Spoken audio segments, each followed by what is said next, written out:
이스라엘 백성들은 그 아이성 전투에서 패하기 전에 여리고성에서 불가능한 일을 이루어냈음을 제가 부임한 해에 성도여 강하고 담대하라 표어를 가지고 2023년도에 함께 여호수아 본문을 가지고 오랫동안 묵상했던 적이 있습니다. 그 가운데 오늘 본문 또한 함께 아간에 대해서도 묵상했던 적이 있어요.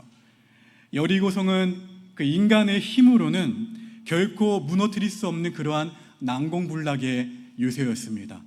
견고한 그러한 여리고성 앞에서 이스라엘 백성들은 어떻게 했습니까? 오직 하나님의 말씀에 순종했고 그 결과 승리를 맛보았어요. 여리고성이 그 난공불락의 여리고성이 무너진 것도 기쁜 일이었지만 이스라엘 백성들에게 가장 기뻤었던 이유는 뭐냐면 그보다도 이 여리고성을 무너뜨린 사건을 통해서 하나님의 함께하심을 경험한 일이 더 값진 일이었다는 거예요. 하나님의 임재에 대한 확신이야말로 이스라엘 백성들의 기쁨의 원천이 되었습니다. 그런데 뜻밖에도 그들은 여리고성과는 비교할 수 없는 작은 성이었죠. 작은 그 아이성 전투에서는 참패를 당하고 맙니다. 이 작은 일에 넘어진 이스라엘 백성들은 이전에 거머쥔 승리의 감격, 그 여리고성에 거머쥔 기쁨의 확신을 잊어버린 채 좌절할 수밖에 없었다라는 거예요. 저와 여러분 우리 모두 마찬가지죠. 큰일 앞에서는 어떻게 합니까? 열심히 기도하죠. 큰일 앞에서는 열심히 기도하며 그것을 기도 가운데 위기를 극복합니다. 근데 정작 작은 일에는 아니란 마음으로 대처하다가 종종 넘어질 때가 있나요, 없나요? 있다라는 거예요.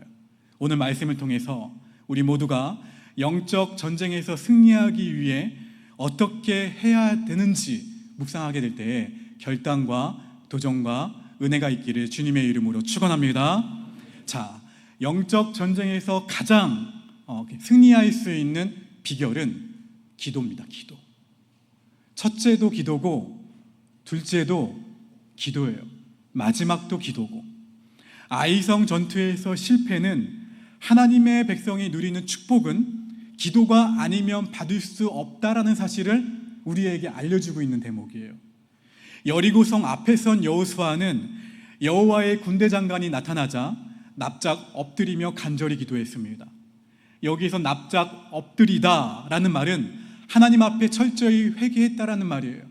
그리고 하나님의 도우심을 구했다라는 의미입니다. 납작 엎드렸다. 이것은 전쟁이 인간에게 속한 것이 아니라 누구에게 속했다라는 의미입니까? 하나님께 속했다라는 의미예요. 납작 엎드리다. 그런데 이스라엘 백성들이 여리고성을 점령하고 난 직후 아이성을 공격할 때에는 그들이 기도하면서 하나님의 도우심을 구했다라는 대목이 성경에 적혀 있나요? 적혀 있지 않나요? 찾아보십시오. 적혀 있지 않아요.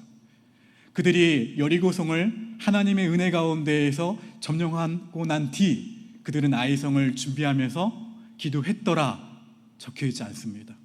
그들은 승리에 도취된 나머지 하나님께 기도로 구하지 않았다라는 거예요. 그 결과 그들 스스로 점령할 수 있다면서 자신만만했던 이 작은 아이성 전투에서 완전히 패배하고 맙니다. 사실 승리한 다음에 평안이 찾아오면 가장 잊어버리기 쉬운 것이 무엇입니까? 기도예요. 이스라엘 백성들은 승리한 이후에 이제는 기도 없이도 가능하다라는 거예요. 이렇게 생각했고 그러자 하나님의 능력을 잃어버렸어요. 우리는 이스라엘 백성들의 이러한 모습 가운데에서 교훈을 얻어서 영적인 나의 상태를 끊임없이 점검하셔야 된다는 거예요. 지금까지 잘해왔으니까, 지금까지 잘했으니까 이번에도 이 좋은 성과를 낼 수 있을 거야, 다음에도 크게 다르지 않을 거야 라고 생각하는 이 안일함이 우리 안에 자리 잡기 시작하면 기도를 등한시하게 된다는 거예요. 그러나 하나님은 이러한 태도를 허용하십니까? 허용하지 않으세요. 우리는 하나님의 도움 없이는 단 하루도 살 수 없는 존재임을, 그런 사실을 잊지 말아야 된다는 거예요. 우리는 살아가면서 큰일을 만나면 하나님께 기도하면서 정작 작은 일에 대해서는 하나님께 기도하지 않고 스스로의 힘이나 나의 지혜로 극복할 수 있다라고 생각합니다. 그러나 이러한 일상, 어떠한 일상이에요? 내 힘으로도 충분히 할 수 있어 라는 일상이 조금씩 그것이 일상이 되어서 쌓이다 보면 결국에는 마지막에 어려움을 마주하게 되는 마지막 순간이 다가오게 돼요. 하루하루가 지극히 평범하기에 하나님께 감사하지 않아요. 감사하지 않고 기도하지 않고 당연하게 살아온 순간순간 그 일상이 모여서 하나님과 우리 사이를 어떻게 합니까? 멀어지게 만든다는 거예요. 기도하지 않는 사람, 기도로 살지 않는 사람은 내 힘과 내 능력을 믿고 살아가는 사람이라는 거예요. 반면에 기도하는 사람, 기도로 사는 사람은 내 힘으로는 단 하루도 살 수 없음을 고백하는 가운데 겸손하게 나의 연약함을 인정하는 사람이 기도로 살아가는 사람이에요. 그래서 우리가 하반기를 마주하죠. 내일 특별히 날짜도 많네요. 9월 1일이에요. 기가 막히게 많네요. 9월을 마주하면서, 하반기를 마주하면서 9월 리뉴 부흥회를 기다리면서 우리 모두가 하반기 승리 특별 새벽 기도회로 하나님께 나아가고자 하는 것이고, 9월 마지막 주에도 보셨나요? 9월 생활을 보시면 주보를 보십시오. 특세가 또 한 번 있어요. 할렐루야. 무엇을 위한 특세입니까? 태신자 영혼 구원을 위한 특세예요. 130주년 기념 태신자 초청주의를 어떻게 준비하고자 하는 거예요? 온 교우가 기도로 준비하고자 하는 거예요. 온 가족 특별 기도회가 그 마지막 주간에 특세가 있을 것이고, 그 주간에 릴레이 기도를 해서 1시간씩 기도할 수 있도록 마련해 둘 것입니다. 왜요? 기도의 양이 채워져야지, 기도의 질이 깊어져야지 그 가운데에서 하나님의 역사하심이 있다라는 거예요. 여러분, 예수님이 마태복음 5장 3절에서 이렇게 말씀하셨죠. 한번 읽어볼까요? 시작. 심령이 가난한 자는 복이 있나니 천국이 그들의 것이며. 기도로 사는 자가 바로 심령이 가난한 자예요. 심령이 가난한 자가 기도로 사는 사람이에요.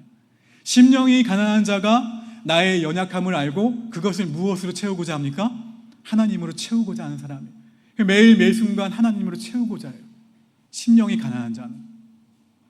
기도로 사는 사람은 내가 가진 그 지식, 내가 가진 물질, 내가 가진 경험, 내가 가진 능력이 아니라 날마다 매순간 하나님이 채워주시는 은혜가 있을 때에만 자신이 하나님의 자녀답게 살아갈 수 있다라고 고백하는 사람이에요. 여러분, 마태복음 6장 12절 말씀을 보시면 읽어봅니다. 시작. 어떠한 양식을 주셨고 언제요? 오늘. 예수님은 우리에게 일용할 양식을 구하라고 말씀하셨죠. 여기서 말하는 일용할 양식은 무엇일까요? 오늘을 살아가는 그 음식, 그 정서적인 하루를 살아갈 수 있는 음식뿐만이 아니라 또 무엇을 포함하고 있냐면, 일용할 양식은 하루의 양식과 영적인 하루의 양식까지를 모두 포함하는 말씀이에요. 정서가 고갈이 되면 하루를 살아갈 수 없죠. 영적인 공급이 이루어지지 않으면 죽을 수밖에 없습니다. 사랑, 평안, 용기, 소망 없이는 단 하루도 살아갈 수 없는 존재가 저와 여러분이에요. 하나님으로 채워지지 않는 삶이라면 단 하루도 살아갈 수가 없어요. 메말라가죠. 퍽퍽해지죠. 팍팍해져요. 언제라도 건드리면 깨질 것 같아요. 근데 우리는 이 모든 것이 하나님이 늘 공급해 주시기 때문에 어떻게 생각합니까? 당연하다라고 생각할 때가 너무나도 많다라는 거예요. 하나님은 우리에게 그것들을 어떻게 하라고 하세요? 너희는 일용할 양식을 구하라 말씀하세요. 그것들을 구하라고 말씀하세요. 우리가 하나님께 간구하는 목적은 주로 문제 해결이죠.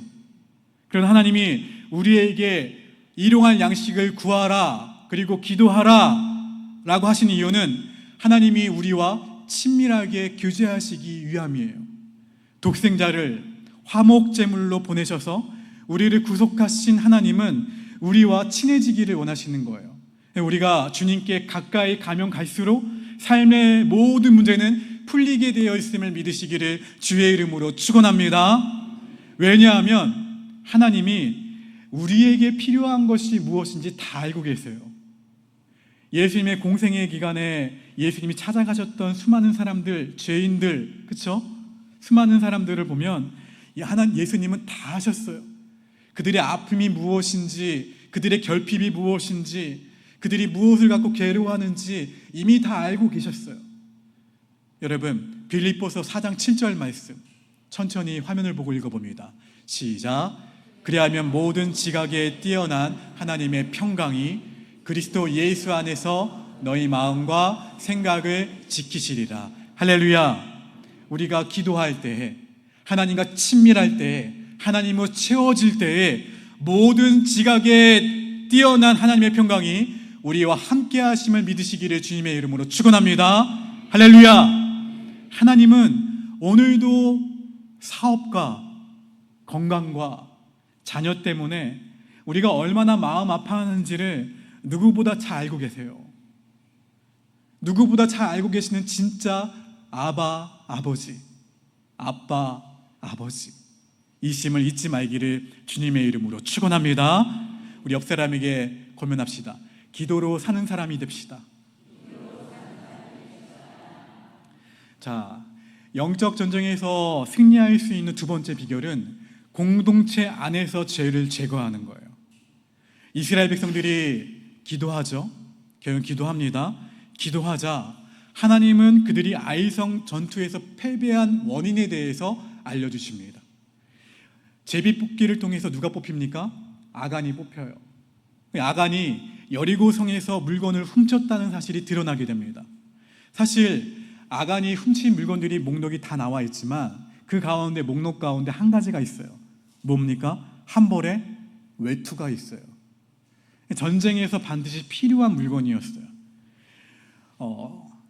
이스라엘의 그 지역의 특징은 광야는 낮과 밤의 기온차가 심합니다. 일교차가 심하기 때문에 게다가 당시 계속된 전쟁으로 인해서 옷이 어떻게 됐을까요? 남루해졌겠죠.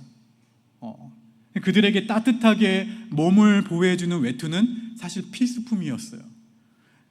이렇게 생각할 수가 있어요. 아간을 보면서 필수품을 하나 챙겼을 뿐인데 하나님이 너무 가혹하신 거 아닌가? 라고 생각할 수 있어요. 근데 우리는 여기서 죄가 무엇인지를 명확하게 보셔야 된다는 거예요. 하나님이 진노하신 이유가 물건을 훔쳤기 때문이 아니라 이스라엘 백성들이 여호와의 언약과 여호와의 명령을 어떻게 했다? 거역했기 때문이라는 사실을 우리에게 보여주고 계세요. 하나님이 그들에게 진정으로 보고 싶은 것은 순종이에요. 순종. 그들의 순종하는 마음을 보고 싶으셨어요. 만약 하나님이 나에게 필요가 없어서 본성상 멀리하는 물건을 갖지 말라고 말씀하셨다라면 순종과는 무관합니다. 그러나 정말로 내게 필요한 물건이에요.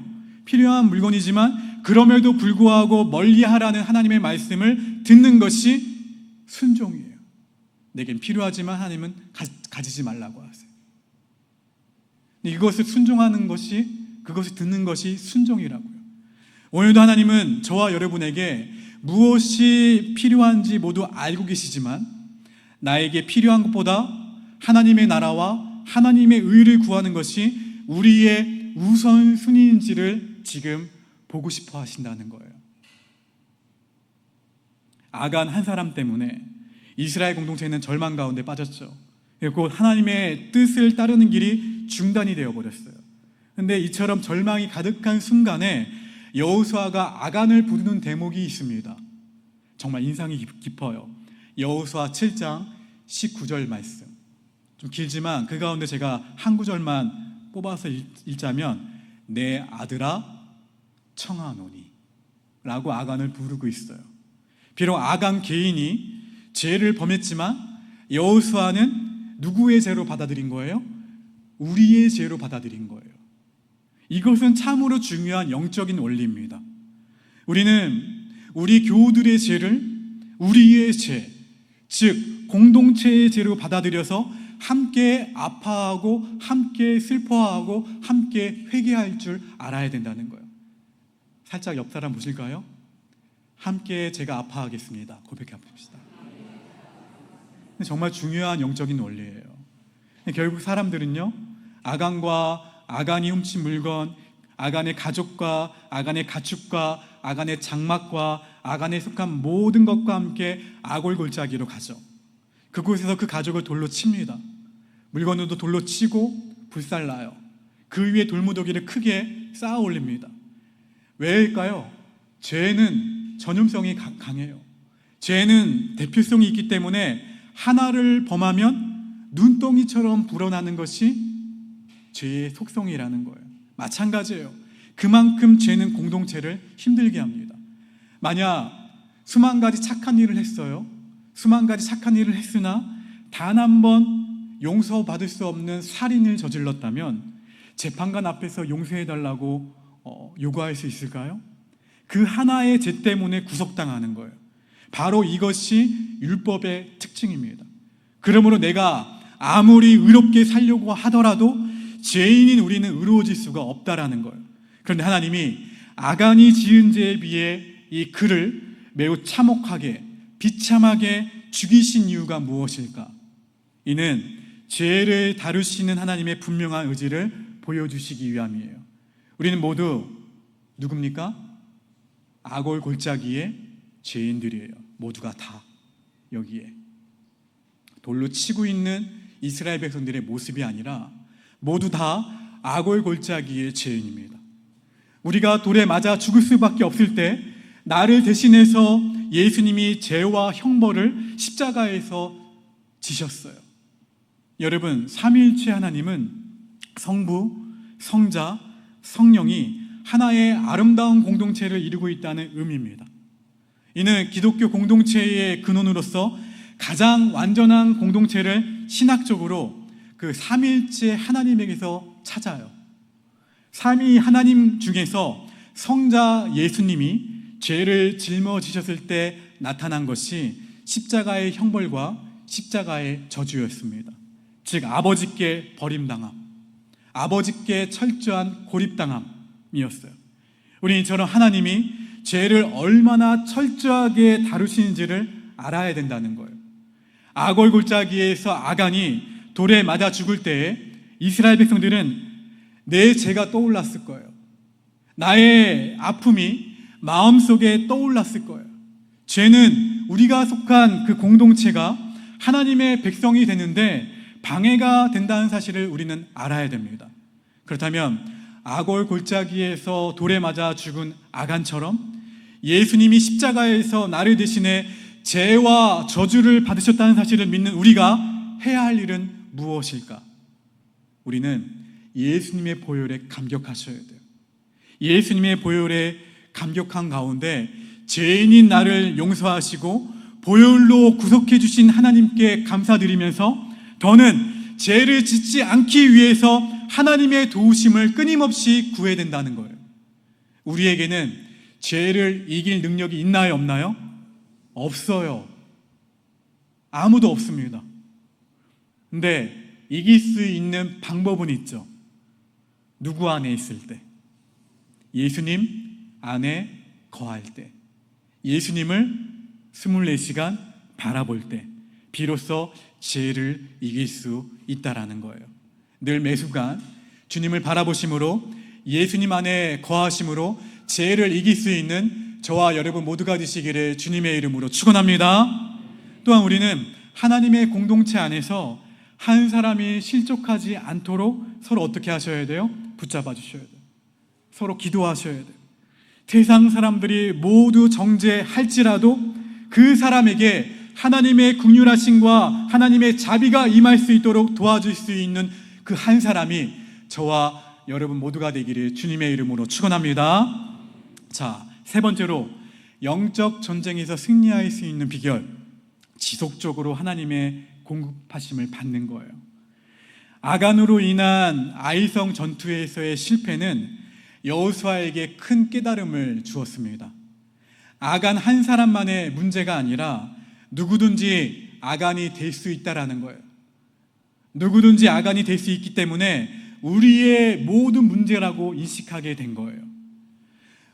우리도 그 외투를 훔쳤던 아간처럼 필수품을 갖기 원하나요? 원하지 않나요? 원하죠. 그러나 그 마음이요, 커지게 되면 하나님이 우리에게 주신 그 사명을 잃어버릴 수 있다라는 거예요.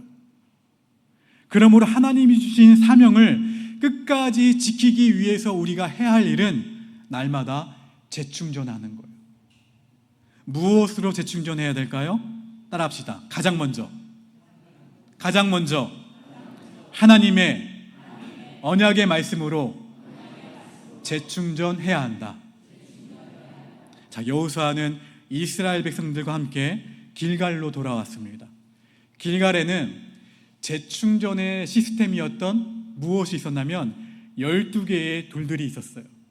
하나님은 이스라엘 백성들이 요단강을 건널 때에 강바닥에 있는 돌을 각 지파마다 하나씩 들고 와서 길갈에 쌓으라고 명령하셨어요.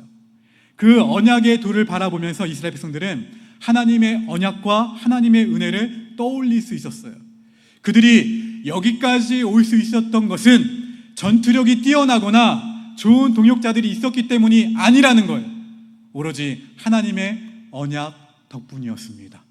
이전에도 언약 때문에 승리하게 하신 하나님이 지금까지 그 언약을 따라 인도하셨고 앞으로도 계속해서 인도하실 것이라는 이 확신이 우리에게 끊임없이 매 순간 공급되지 않으면 우리는 다른 길에 빠질 수밖에 없다라는 거예요. 그래서 매일 매 순간 하나님의 말씀이 우리 삶 가운데 공급되어야 된다는 거예요. 그렇지 않으면, 하나님의 말씀이 공급되지 않으면 여러분 쉽게 낙심합니다.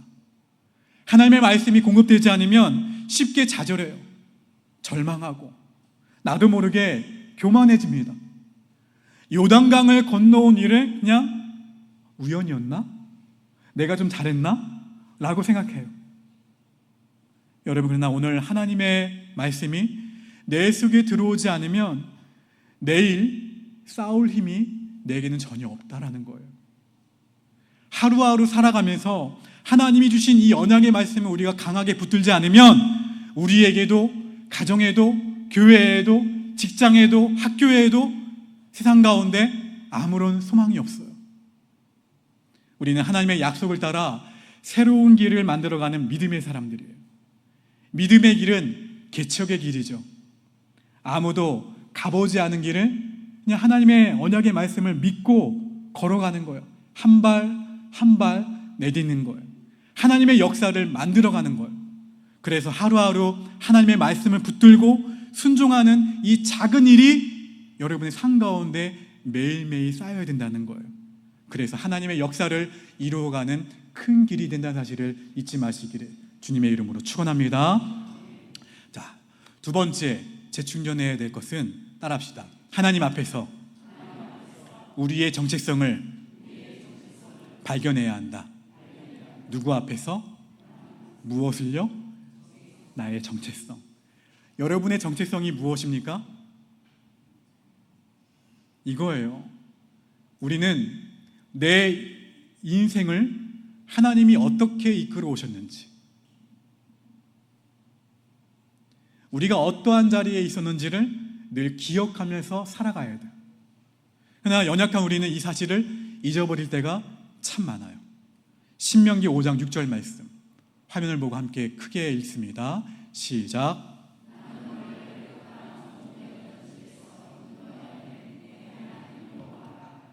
누구를 기억하라는 거예요?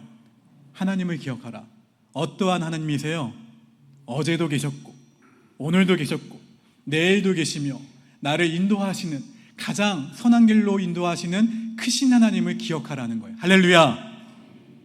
자, 원래 신분이 우리는 어땠습니까? 해방될 수 없는 종이었어요.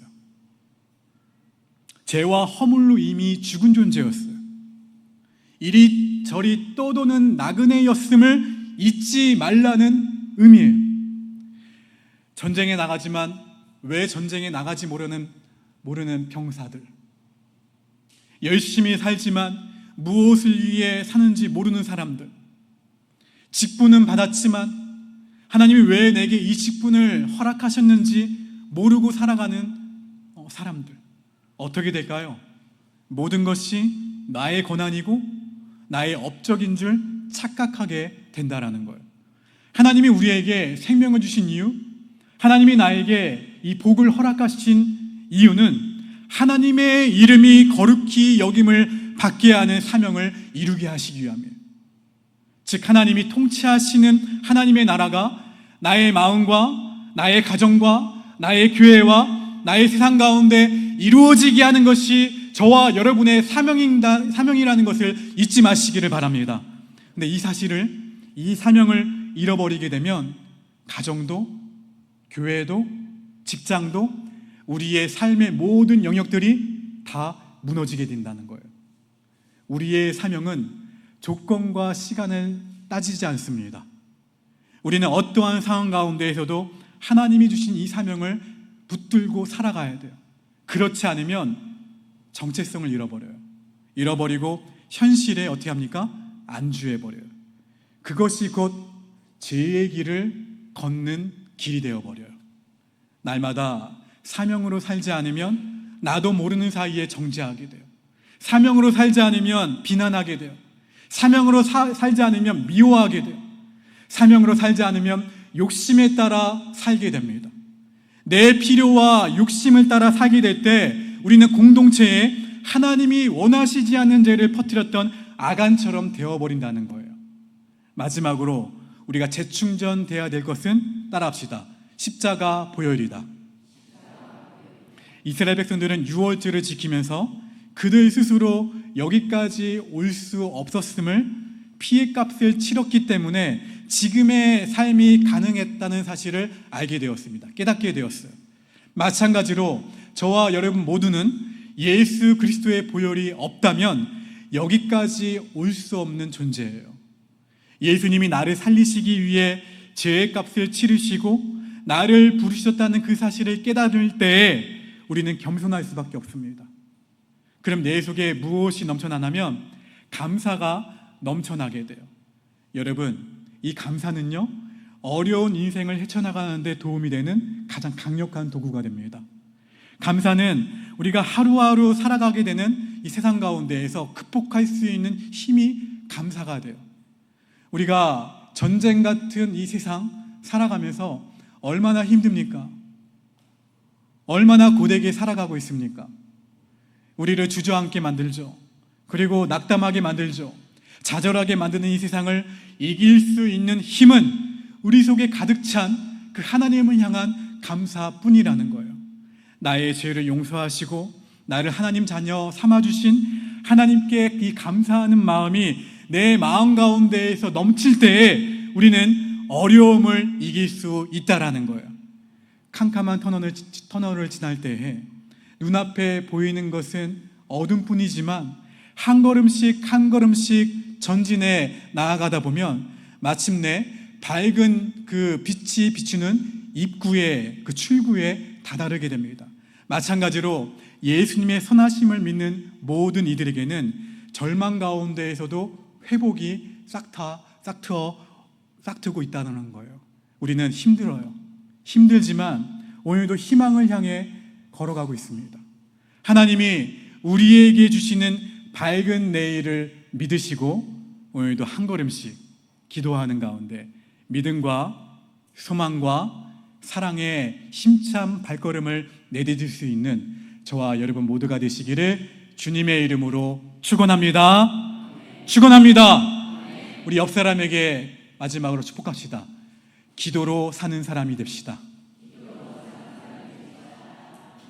우리 이 말씀 기억하시면서 우리 역전되리라 함께 찬양하며 하나님께 나아갑시다.